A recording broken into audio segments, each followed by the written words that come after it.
Hi everyone, it's Heidi from flutterbyheidi.co.uk. I'm Heidi Smith. I'm an independent Stampin' Up demonstrator based in the United Kingdom, right in the heart of the country in a little place called Studley. And today it's run up to Christmas, so it's time to get our gift boxing on.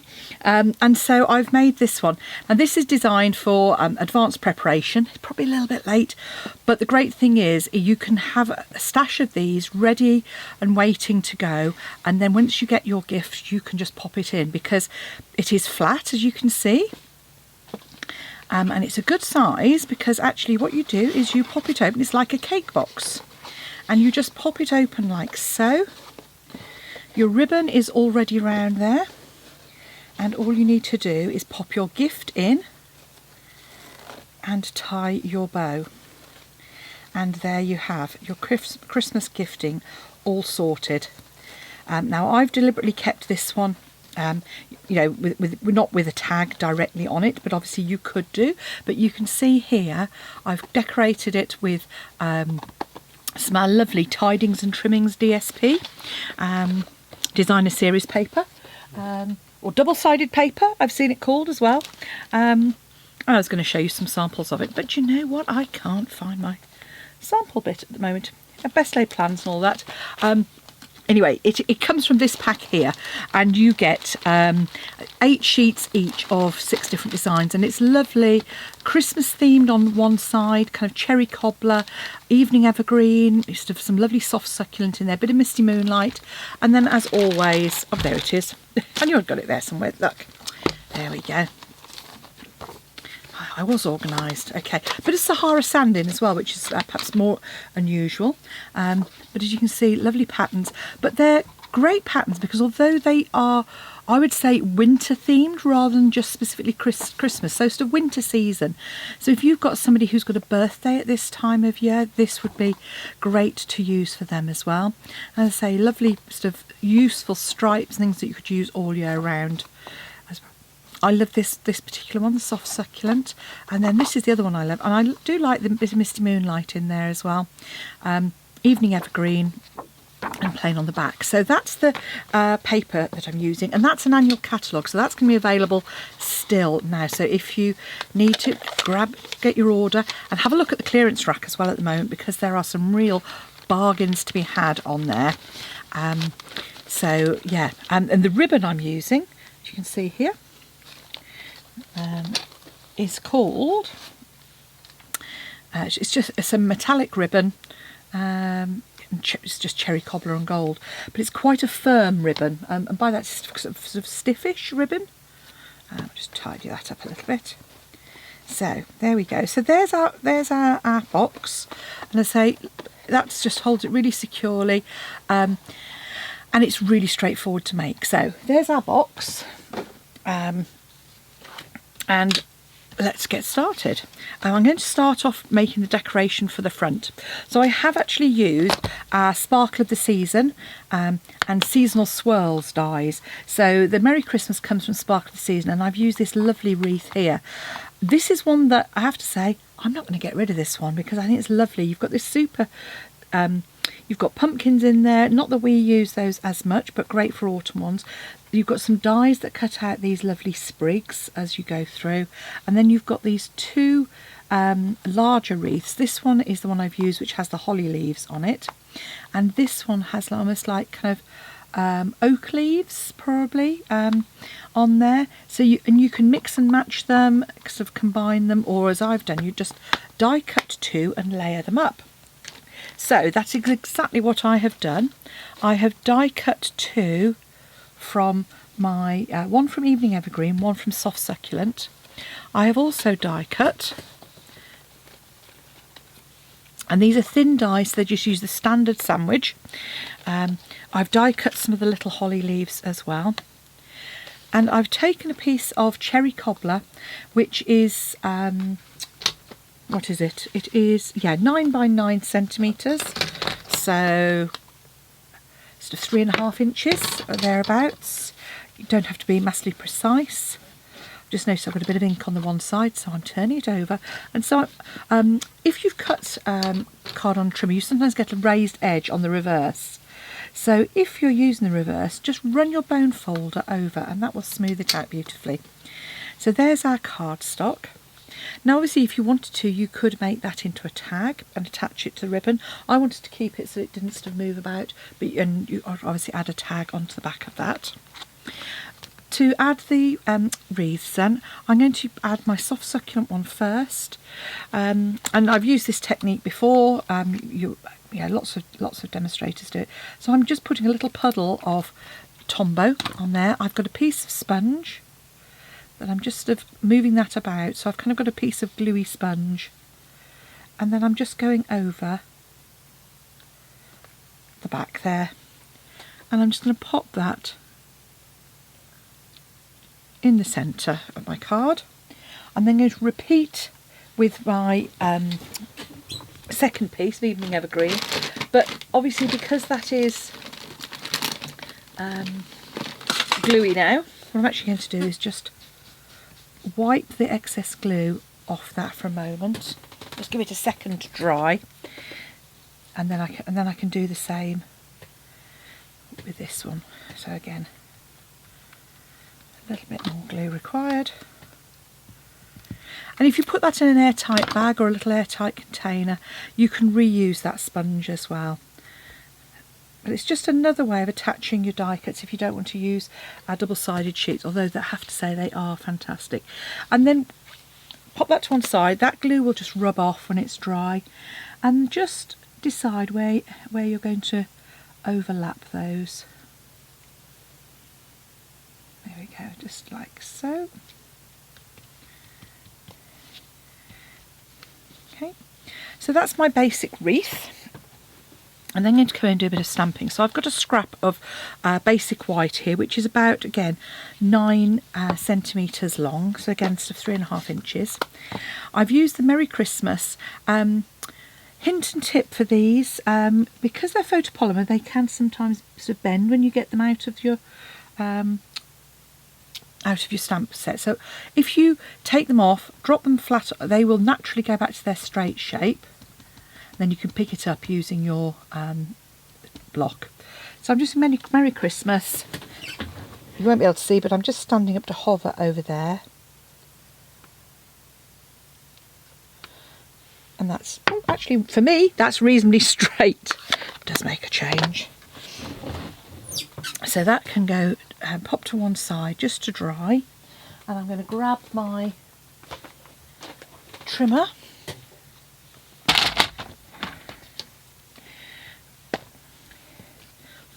Pop that in, and I did it at just over, so about 1.2, so about 1/2 inch, and just cut that like so. You then also want just a really sort of skinny bit of cherry cobbler. I'm just going to grab one of my scrap pieces and cut a piece that is slightly similar to that. So if you remember, if that one was sort of 1/2 inch, then we're probably going to come in at about just under about so 3/8, something like that, just as a narrow strip. Oh god, that's about as straight as a dog's hind leg. Let's see if we can get a better one. That's better, a more even piece. But that will need your trimmer again in a minute. And then I've just tabbed out the end of those. Now you can, if you want to, you can pop it into your punch. And I've got obviously got the banner punch here. It helps if you put it in the right end. So you can sort of just pop that in. Pop that around the other way as well. It's slightly narrower than the channel, which is why I'm doing it from underneath. Like so. And then I'm just going to do an approximation. So that is about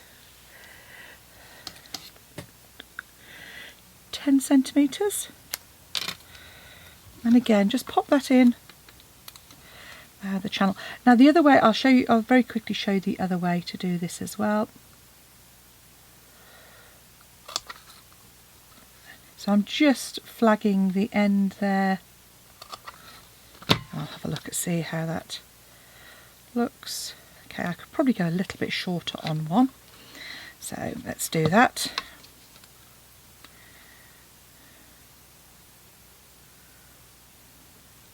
So all I'm doing is I'm just eyeballing that at the end. There we go. So there you go. So that just gives it a little bit more interest. Okay. So pop a bit of glue adhesive on the back there. I've just grabbed my Tombow just to pop it, just to strip down the middle. Don't do what I've just done, which is drop it in the middle of where you're about to work. But hey, there we go. And then just line that up.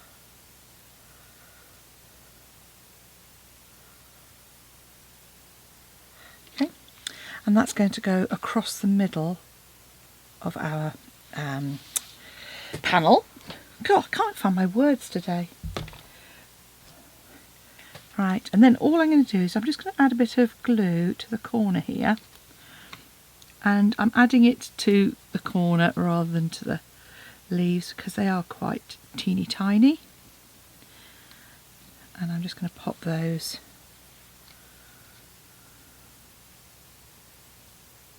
on there. And then I just wanted to add a couple of kind of extra leaves in as well. You might want to use take your pick or a little pair of tweezers for these. I just thought it was a bit of fun to kind of add a couple of extra holly leaves coming out there.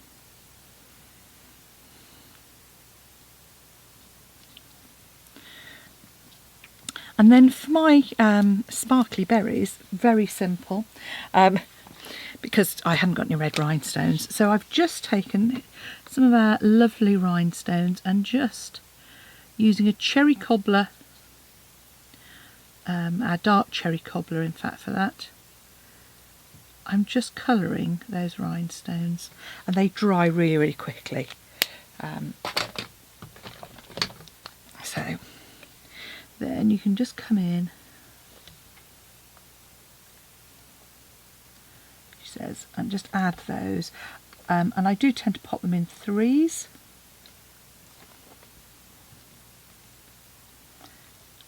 and give them a good press because you don't want your berries pinging off all over the place.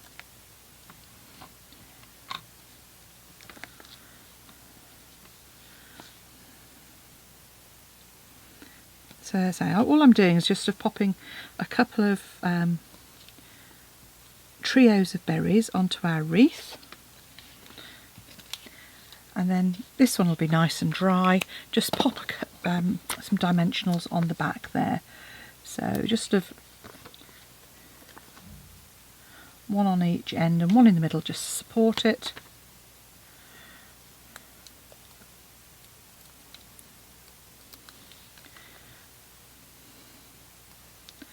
And that's going to go just centralised across the middle there. So that's our decoration ready to go on. All it needs is I'm going to put 3 dimensionals down each side here because that's going to be used as a channel for our ribbon. So we just want to leave that central bit clear. So there we go. That can pop over there. So now we can go on to actually making our box. So what you're going to need for this is 2 pieces of cardstock, and you can use all the same colour, up to you entirely, or you can use, as I've done, a solid colour for the base and white for the lid. So I've chosen, because I've gone for the it's a different. I've gone for 2 pieces. I've gone for Evening Evergreen and Basic White. And what you're going to need, so these are both 21 by 21 centimetres, 8 1/4 by 8 1/4 inches. You will then need some designer series paper. You're going to want a piece for the top that's 11.5 by 11.5, so about 4.5 by 4.5 inches, and then 4 pieces for the sides, all the same, 11.5 by 4 centimetres, 4.5 by 1.5 inches or thereabouts. So, you know, those are great for using up your offcuts, but if you're using a solid piece, you can get it from 2 sheets of 6 by 6. So now the scoring on this is really easy. You are going to need your trimmer, and you will also need an embossing tool and ruler as well, and something just to make a mark with, so I shall use an erasable pen for that. And the scoring is actually identical for both of them. It is 4.5 centimetres, which is 1 3/4 inches on all 4 sides.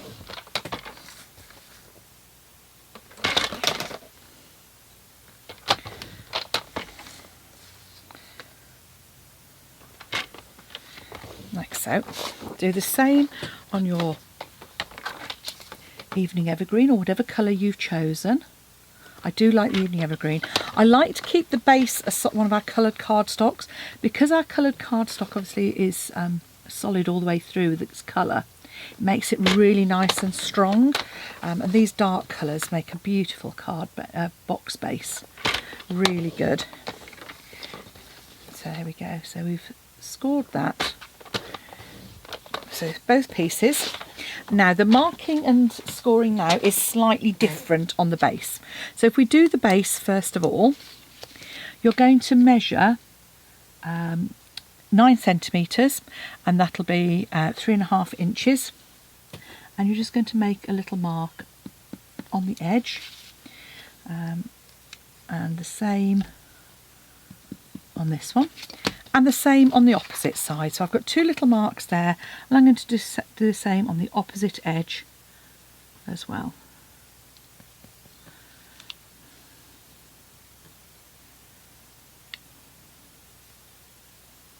Okay. Grab your ruler, and you're going to go from the point where the 2 4.5 centimetre lines cross out, so towards the middle, and you're just going to score those diagonals.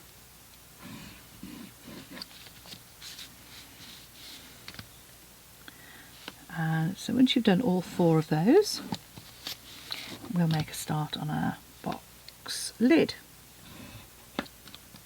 Okay, so that's the first one done. So again, the measurements are the same, but you're only going to do it on one edge. So choose which is going to be the front. So this is going to be my front edge. I'm just going to measure up 9 centimetres, make a mark, same on the other side.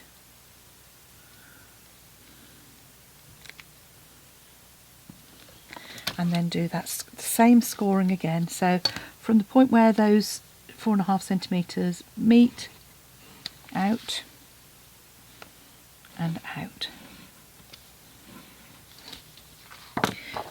We're now going to do some trimming. So this back edge, so this is the edge away from those diagonal score lines, you're going to cut away those outer 2 squares.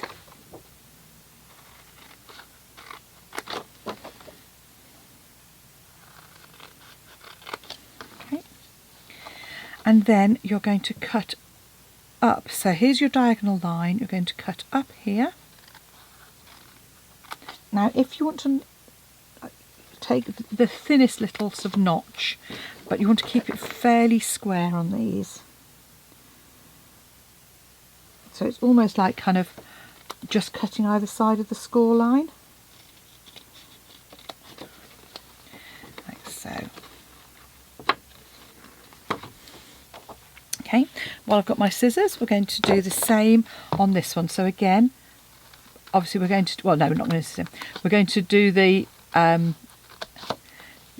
tabs on the but we're going to create 4 of them on the base. So this is where the score line, the diagonal score lines are. So you're going up, because you probably can't see, it's a little bit dark.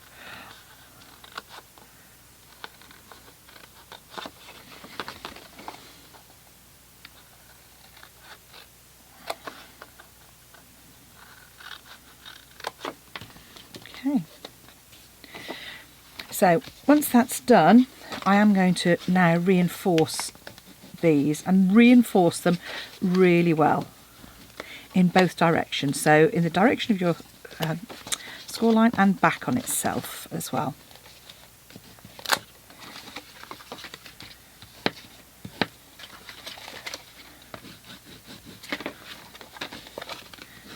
Because these are your folding bits, so forwards and backwards, forwards and back.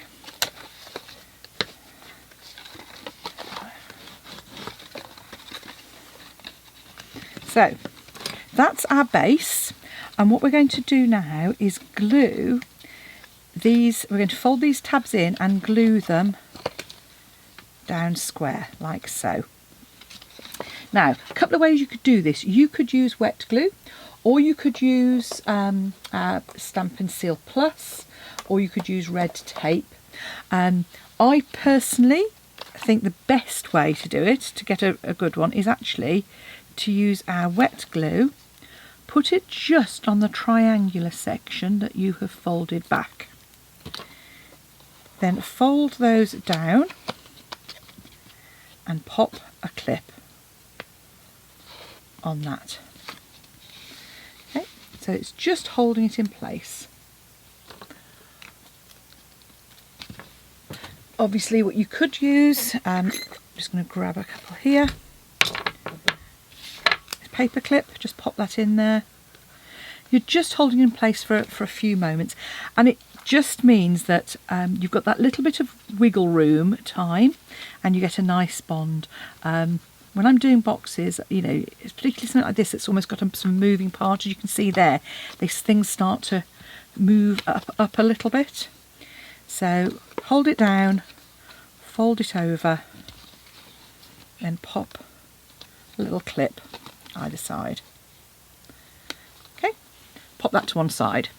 Then we're going to do something very similar to this one, but what we're going to do on this is add our DSP before we actually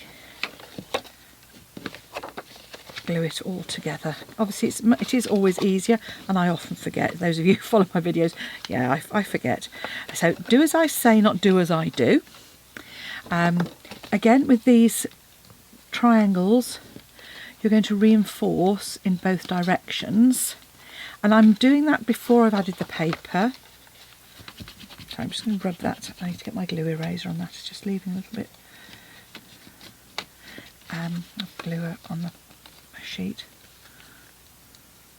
and just check that they are at 45 degrees. Okay, so this is the front. Really easy now. You've already cut your DSP to size. So these are our 4 side pieces. This one I think actually works really well as a pattern because it's an all over pattern. So it's not directional. And that means you can get the most out of your paper. I did have a dilemma on the other box whether to sort of keep all of the sides horizontal or have them flowing from the direction of the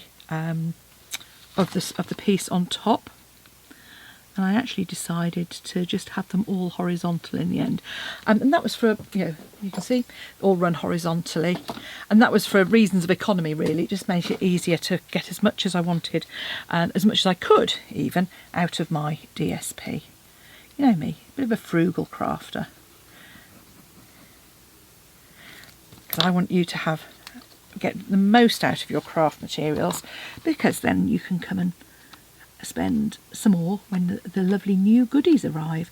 And that is another thing to note. We have got a new catalogue coming out in January, and Celebration as well. So don't forget, if you want any of the items that you're seeing at the moment from our July to December catalogue, you need to get those ordered. Some of them have already sold out, which is not surprising. But if you see something you like, I always say get it when you see it. Otherwise, you suddenly. I mean, I've done the same. I've got to the end of the year and I kind of, do you know what? I really wish I'd got more of X, Y or Z, or that stamp set that I really liked. Yeah, do you know what? Yeah, I missed out. So, yeah, as I say, do as I say. So, because you've already creased that, just reinforce it again with your bone folder now. Just going in there with that. And I'm just going to take the eraser on here and just get rid of that little mark, because obviously we don't want that on our box. Okay. And now we're going to do exactly the same as we did before. So fold those in. And if you see that one, I just looked at that one and I'm just going to trim a scooch more off that. The reason I keep these fairly square though is because that helps the box take its form once you do actually put it up, put it together. As I should have said, it's not one where I want tabs that are going to keep out of the way. So this is our trickiest bit, as I said.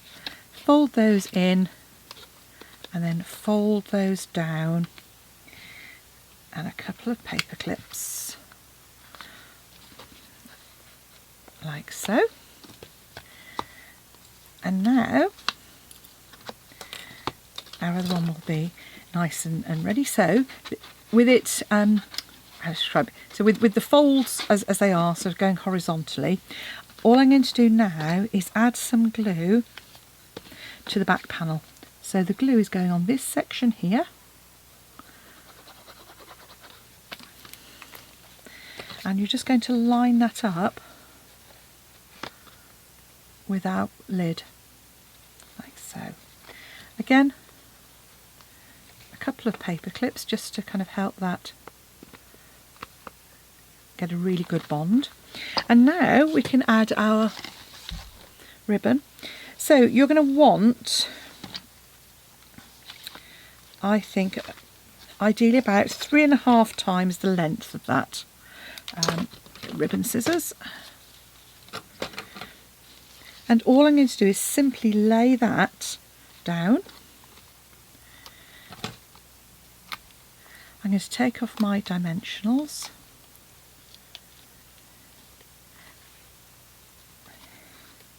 And then just centre my panel. She says, just centre it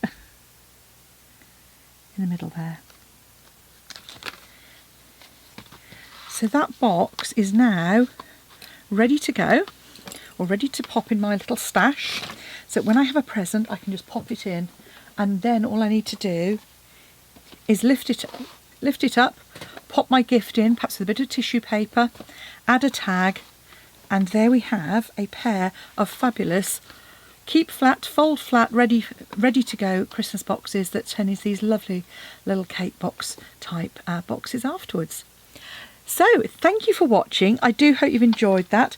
Pop along to my blog if you'd like to purchase any products. I'd really do appreciate it when people choose me as a demonstrator. I get to send you thank you as well. Send you a little gift in the post if you use the host code. Or to get the most out of your Stampin' Up purchases, why not think about joining my team? Join the Flutterbuys. Little team, we have lots of fun, monthly meetings and catch-ups, and of course then you can join them with the wider team meetings as well. Pop along to my blog to find out. All the information's in the description bar below this video. Thanks for watching. Bye now.